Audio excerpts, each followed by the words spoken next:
terremoto de magnitude 6,8 que aconteceu na Bolívia, dia 2 de abril, numa segunda-feira, que foi sentido em cidades brasileiras.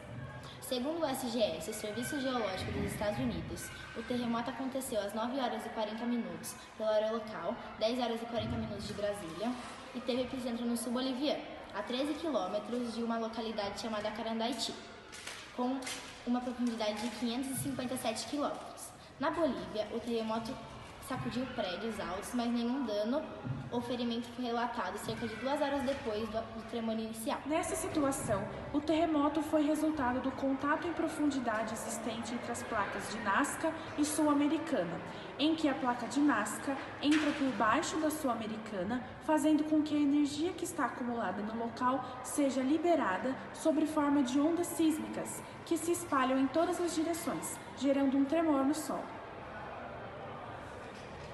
O Brasil sentiu os reflexos do terremoto no Distrito Federal e em cidades de São Paulo, Rio Grande do Sul, Paraná, Santa Catarina e Minas Gerais, na capital paulista e em Brasília. Os tremores de terra levaram aos esvaziamentos de prédios por medidas de segurança. Confira um vídeo.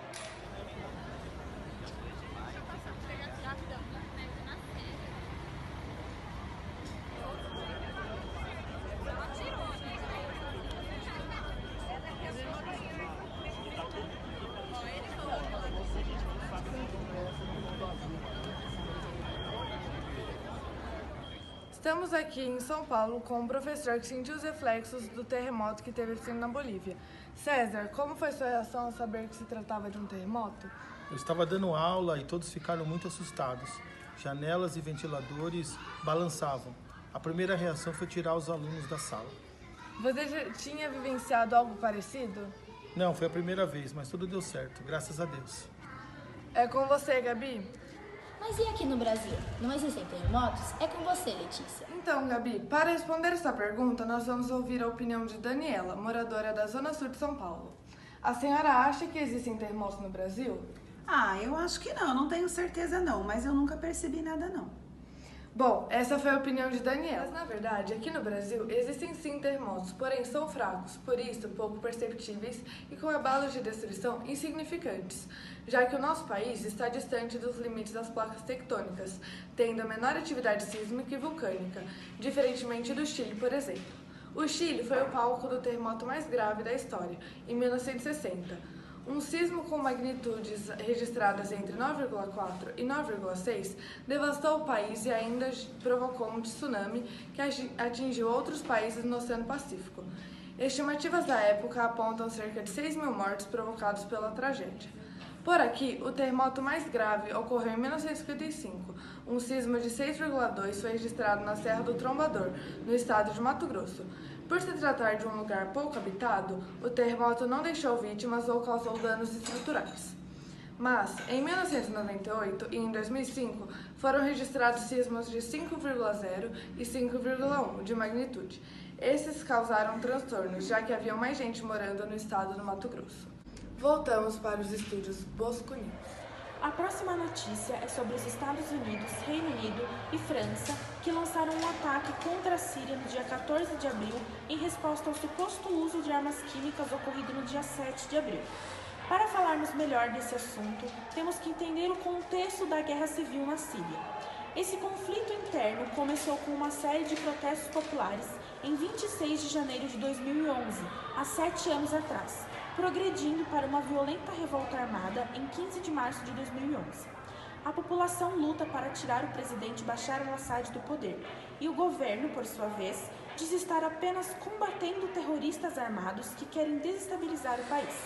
Com o passar do tempo, essa guerra deixou de ser apenas uma luta por poder, espalhando-se para religião e aspectos de natureza sectária, com diversas facções que formam a oposição, combatendo tanto o governo quanto umas às outras.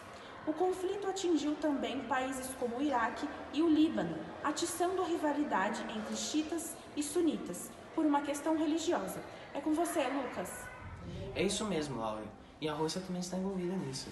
A guerra civil na Síria é marcada pela intervenção russa, em que a Rússia tem apoiado o governo sírio desde o início do conflito, em 2011, com relações políticas, estratégicas e militares.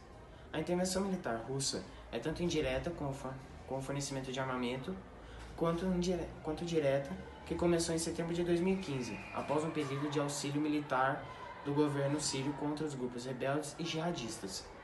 A Rússia vetou junto à China 2 resoluções do Conselho de Segurança das Nações Unidas relativas à condenação e repreensão realizada pelo regime de Bashar al-Assad.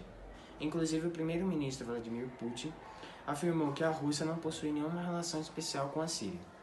Putin classificou a agressão contra o Estado soberano, o ataque dos Estados Unidos, seus aliados contra a Síria, e acusou Washington de ajudar com sua ação aos terroristas. É com você, José. É isso mesmo, Lucas. Voltando a falar sobre os ataques feitos pelos Estados Unidos e seus aliados contra a Síria pelo reforço de não uso às armas químicas. O suposto uso desses gases contra a Síria está sendo investigado pela OPAC, Organização para a Proibição de Armas Químicas. Esse possível ataque é contra os direitos humanos com gases tóxicos que causou ao menos a morte de 40 pessoas em Duma no dia 7 de abril. O regime sírio nega o uso de armas químicas, que são proibidos por convenção da ONU. Porém, seu suposto uso motivou o ataque dos americanos e aliados contra instalações químicas. É com você, Henrico. José, a situação na Síria é bem complicada, já que os Estados Unidos, Reino Unido e França lançaram um ataque em conjunto contra estabelecimentos de armas químicas na Síria, em resposta ao suposto ataque químico contra a população de Duma. As forças aéreas e marinhas dos 3 países lançaram os primeiros ataques na noite de segunda-feira, 13 de abril, por volta das 22 horas, durante o pronunciamento do presidente americano Donald Trump na Casa Branca. Os sistemas de defesa da Síria reagiram atingindo 13 mísseis nos subúrbios de Damasco. O presidente dos Estados Unidos diz que o uso das armas químicas foi uma escalada significativa e que as ações de Assad foram a de um monstro por aquele regime terrível. É com você, Laura. O jornal de hoje termina por aqui e aguardem mais notícias. Boa noite.